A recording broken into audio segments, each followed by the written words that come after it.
रूस और यूक्रेन में जारी जंग के बीच ऐसी खबर आई कि जापान भी परमाणु हथियार बना सकता है। वहां की सत्तारूढ़ लिबरल डेमोक्रेटिक पार्टी ने इसके लिए एक बड़ा ऐलान किया और जापान में परमाणु हथियारों को विकसित करने के लिए तैयारी की बात कही। यूक्रेन पर रूस के हमले के बाद वहां के हालात देखकर जापान भी अपने हाथों में न्यूक्लियर वेपन रखने की कोशिश में जुट गया। दूसरे विश्व युद्ध के दौरान जापान ने हिरोशिमा और नागासाकी पर हुए परमाणु हमलों और उसके असर को दशकों तक झेला।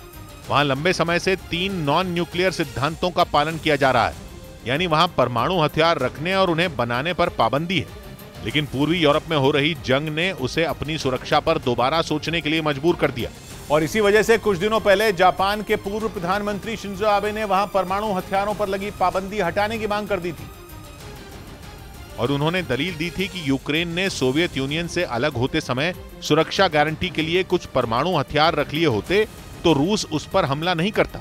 असल में जापान के पड़ोसी देश चीन और उत्तर कोरिया दोनों परमाणु हथियारों से संपन्न हैं, जिसने उसकी चिंता को और बढ़ा दिया।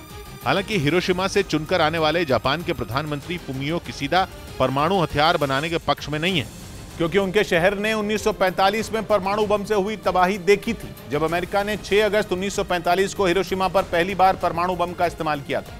और इसके ठीक 3 दिन बाद यानी 9 अगस्त को अमेरिका ने ही नागासाकी पर भी परमाणु बम गिराया था, जिसमें जापान के लाखों लोगों की जान चली गई थी। और तभी से वहां के लोग परमाणु हथियारों का विरोध करते रहे हैं, जिसकी वजह से 1967 में जापान में 3 नॉन न्यूक्लियर सिद्धांत तय किए गए थे, जिनके तहत वहां परमाणु हथियार बनाने और उसे रखने पर पाबंदी है। लेकिन यूक्रेन पर रूस के हमले के बाद जापान की सुरक्षा की दलील देकर वहां भी परमाणु हथियार तैयार करने की बात की जा रही है।